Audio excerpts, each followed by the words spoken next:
এরপর দেখো কিছু কিছু নাউনের ম্যাসকুলাইন অংশটির পরিবর্তন ঘটিয়ে ফেমিনিন জেন্ডার করা হয়। দেখো father in law, mother in law, দেখো এখানে এই ফাদার কথাটা বদলে দিয়ে মাদার করা হয়েছে, ইন লটা একই আছে। ফাদারের বদলে মাদার করে দিয়ে ফাদার ইন ল আর মাদার ইন ল দুটো ডিফারেন্ট জেন্ডার আমরা বোঝাচ্ছি। Son in law, daughter in law, brother in law, sister in law. এখানে দেখো bull calf, cow calf, man servant, maid servant, male child, female child. দেখো কিছুটা অংশ অর্থাৎ প্রথম অংশে যেগুলো আছে সেগুলো দিয়ে আমরা ম্যাসকুলিন ফেমিনিন আলাদা করে চেঞ্জ করে দিচ্ছি, শেষের অংশটা একই থাকছে। এইভাবেও আমরা জেন্ডার চেঞ্জ করতে পারছি। কিছু কিছু দুই শব্দ বিশিষ্ট নাউনের দ্বিতীয় অংশের পরিবর্তন করে ফেমিনিন জেন্ডার করা হয়। দেখো ফিশার ম্যান, ফিশার একটা কথা, ম্যান একটা কথা, ফিশারম্যান, ফিশার ও ম্যান। গ্র্যান্ডফাদার, গ্র্যান্ডমাদার, তাহলে দুটো করে শব্দ আছে, তার মধ্যে একটা শব্দ বদলে দেওয়া হচ্ছে। ফাদার মাদার হয়ে গেল, জেন্ডার চেঞ্জ হয়ে গেল। গ্র্যান্ডফাদার হচ্ছেন ঠাকুরদা, গ্র্যান্ডমাদার হচ্ছেন ঠাকুরমা। পিকক, পিহেন, ময়ূর, ময়ূরী। গ্র্যান্ডসন, গ্র্যান্ডডটার।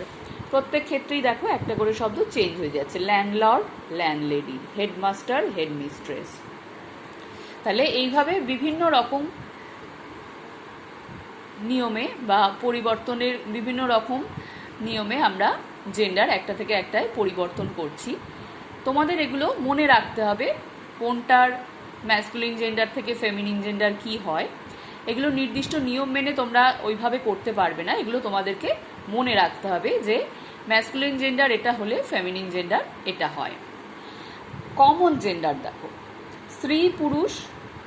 পুরুষ ও স্ত্রী উভয়কেই বোঝায় এমন আরও কিছু কমন জেন্ডারের উদাহরণ এখানে দেওয়া আছে। দেখো কাজিন মানে তুতো ভাই বোন, অর্থাৎ অন্য কাছের নিকটাত্মীয়, কাকা, মামা, মাসি, পিসি, এদের যে ছেলে মেয়ে তাদের আমরা তুতো ভাই বোন বলি, তাদের বলা হয় কাজিন। সে ভাইও হতে পারে, বোনও হতে পারে। পার্সন মানে ব্যক্তি, তিনি মহিলা পুরুষ দুই হতে পারেন।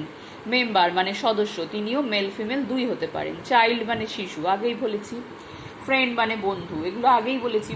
বার্ড বললেও আমরা ছেলে পাখি মেয়ে পাখি দুই বুঝি। ড্রাইভার, প্যারেন্ট মানে বাবা এবং মা উভয়কেই বোঝানো যেতে পারে।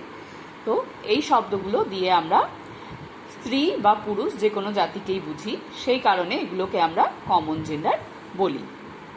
তোমরা বাকিগুলো নিজেরা পড়ে নেবে, এগুলো তোমাদের চেনা শব্দ। যদি কোনো শব্দ উচ্চারণ করতে প্রবলেম হয়, বুঝতে অসুবিধা হয়, সেটা ক্লাসে জেনে নেবে। দেখো রিলেটিভ মানে আত্মীয়, মেম্বার মানে সদস্য বা সদস্যা, সিঙ্গার মানে গায়ক বা গায়িকা, আর্টিস্ট মানে শিল্পী, এগুলো সবই মেল ফিমেল দুই হতে পারে। এরপর দেখো নিউটার জেন্ডার। আমরা আমাদের চারপাশে বহু অচেতন বস্তু দেখতে পাই যাদের প্রাণ নেই, এরকম কিছু নিউটার জেন্ডারের উদাহরণ লক্ষ্য করো। তোমরা আগেই দেখেছো অচেতন বস্তু আমাদের চারপাশে যা কিছু আছে সব কিছু নিউটার জেন্ডার। এখানে আরও কিছু উদাহরণ দিয়েছে, তোমরা পড়ে নেবে। Food, window, book, doll, cup, train, chair, computer. এইভাবে দেখো এগুলো সবই তোমাদের চেনা শব্দ, তোমরা এগুলো পড়ে নেবে। এগুলো সবই হচ্ছে নিউটার জেন্ডারের উদাহরণ। এছাড়া কিছু কিছু নাউন আছে যাদের কল্পনায় ম্যাসকুলিন বা ফেমিনিন জেন্ডার রূপে ধরে নেওয়া হয়। তাহলে কিছু কিছু নাউন আছে যেটার জেন্ডার আমরা সত্যি সত্যি কি হয় জানি না, বা কিছু হওয়া সম্ভবও নয়, কিন্তু আমরা সেগুলোকে কল্পনা করে নিই যে সেটা ম্যাসকুলাইন জেন্ডার বা ফেমিনিন জেন্ডার বলে। দেখো কোনগুলোকে আমরা ম্যাসকুলাইন জেন্ডার হিসেবে বা পুংলিঙ্গ হিসেবে ধরে নিই। সান, দ্য সান সূর্য, সূর্যকে আমরা মনে করি পুরুষ। সামার মানে গ্রীষ্মকাল, উইন্টার মানে শীতকাল, উইন্ড মানে বাতাস, ডেথ, ওয়ার, ওশেন, এগুলোকে আমরা ম্যাসকুলাইন জেন্ডার হিসেবে কল্পনা করি। আর ফেমিনিন জেন্ডার হিসেবে কোনগুলোকে কল্পনা করি। দ্য মুন মানে কি চাঁদ বা চন্দ্র, দ্য আর্থ মানে পৃথিবী, স্প্রিং মানে বসন্তকাল, নেচার মানে প্রকৃতি, পিস মানে শান্তি, লিবার্টি মানে মুক্তি, ফেম মানে খ্যাতি। এই শব্দগুলোকে আবার আমরা ফেমিনিন জেন্ডার হিসেবে কল্পনা করি। এগুলো তোমরা ব্যবহার করতে করতে শিখে যাবে যে কোনগুলোকে আমরা পুরুষ হিসেবে দেখি বা ম্যাসকুলাইন জেন্ডার হিসেবে দেখি, আর কোন নাউনগুলোকে আমরা ফেমিনিন জেন্ডার হিসেবে দেখি। তোমরা মন দিয়ে ভিডিওটা দেখবে আর বইটা তোমরা মন দিয়ে পড়বে, তাহলেই তোমরা সহজেই জেন্ডারগুলো মনে রাখতে পারবে এবং শিখে যাবে কোনটা কি জেন্ডার, কিভাবে ব্যবহার করতে হয়। যদি কোথাও বোঝার সমস্যা হয় তোমরা ক্লাসে জেনে নেবে।